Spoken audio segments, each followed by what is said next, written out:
Hello guys, this is Felix Lumete and you're watching PBA Draft Room TV.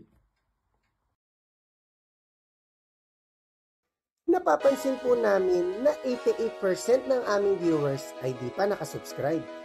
Kaya kung nagustuhan nyo naman po yung video, bilang tulong lang sa aming channel, ay hinihiling lang po namin na pakipindot ang like, subscribe button at notification bell.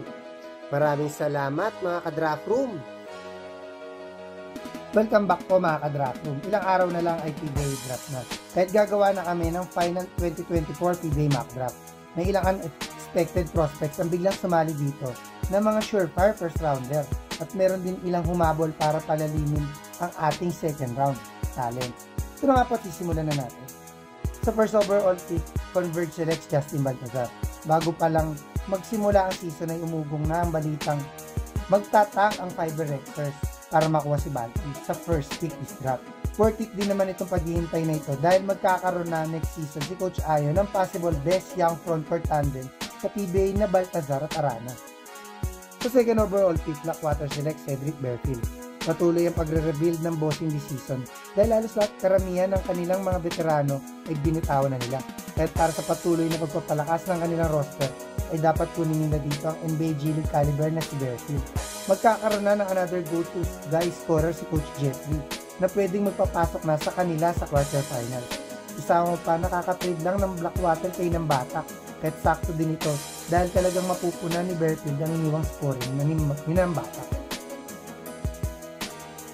Sa third overall pick, Terra Firma selects Sky Balungay. Unti-unti ay nagiging competitive na ang Jeep, lalo pa at may ilang quality big man ang nadagdag sa kanilang roster last season. Kaya kung magdadagdag pa ang former King Eagle na si Kai, ay baka sakali makapasok na sila sa quarterfinals. Isama pa na maglalaro na si Hadi GDL sa KBL.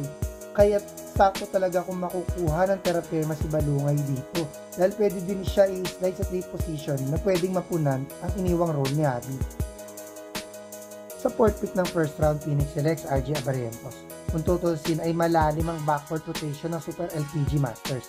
Ngunit mahirap palagpasin ang elite scoring talent ni RJ. Mas lalakas ang offensive firepower ni Coach Jamite next season. At imagine na lang kung gaano kadedi ang maging young backcourt tandem ng Tyler Tilley at RJ Abarrientos. Sa fifth pick, Northport selects Evan Nelly. Solid na ang wing rotation ng Batang Pier at may glimpse sa potential din ng kanilang mga young hustle big man. May ilang decent game din naman ang ibang mga point guards na sila Franyo at Chris Rosales. Ngunit wala silang starter caliber point guard. Kaya pwede nila kunin dito ang high IQ guard na si Nelly na pwedeng pumalit sa iniwang slot ni Bolik at maging point guard of the future ni Coach Bonipan. Kasama pa ang championship experience ni Evan na pwede niyang madala sa Northport. Sa sixth pick ng first round, NLEX selects Kaylan Chongson. After ilang years ng paghihintay kay Kaylan, sumali na rin siya sa draft. Kahit sabihin natin na 32 years old na siya, ay malabo pa din mag-slip ito ng malayo sa draft. Kahit kung aabot siya dito ay pwedeng i-consider siya ng Road Warriors na kulang pa din sa big man. Sakto din ito dahil talagang PBA ready na si Chongson at makakatulong na agad. Imagine na lang ang kayang maibigay na energy at hustle ng frontcourt tandem ng Sean Anthony at Kaylan Chongson. This 7th pick ay original sa Token Text na napunta sa Blackwater pero ngayon ay sa Rainier Shine na. At ang pick nila dito ay si Ben Phillips. Sinabi na ni Coach Shane na patuloy siya kukuha ng another big man this draft.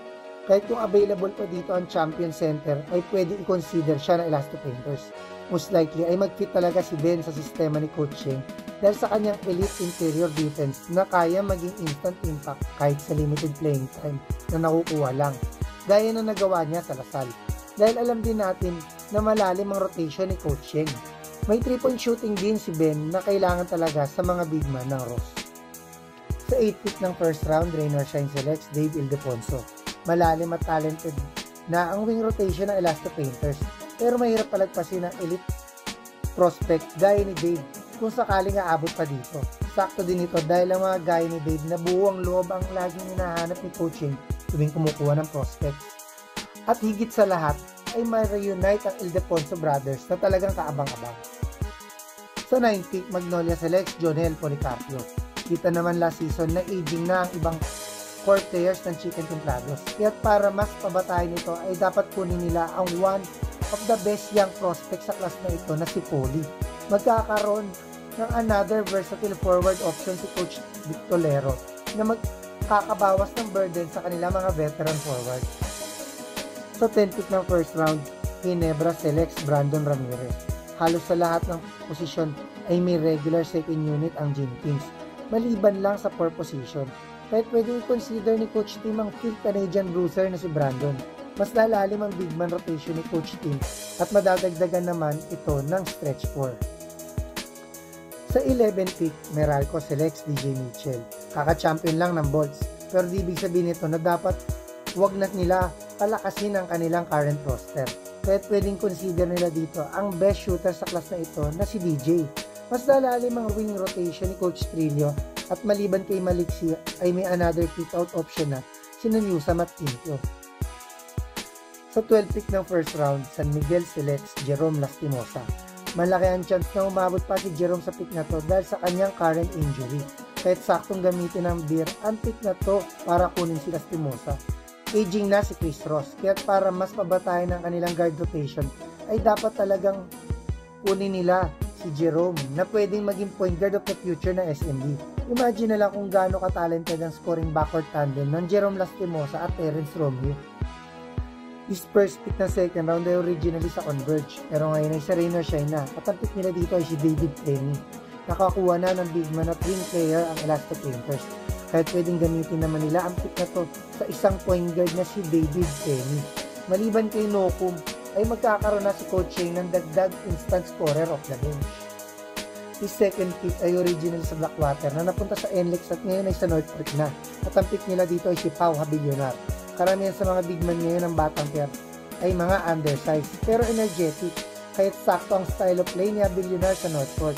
Malaki din ang chance na talagang gamitin ni Coach Bonita ng pick na to kay Pau dahil na din former player niya ito sa Repran. Sa third pick, Terra Firma select si CJ Cancino. Malaki ang chance na umabot pa si CJ dito dahil sa biglang lalim ng ating first round. Pero masasabi kong jackpot dito ang Jeep kung umabot man si CJ dito dahil madadagdagan sila ng elite outside scorer sa kanilang wing na kailangan nila dahil din sa pagkawala ni Javi GTN.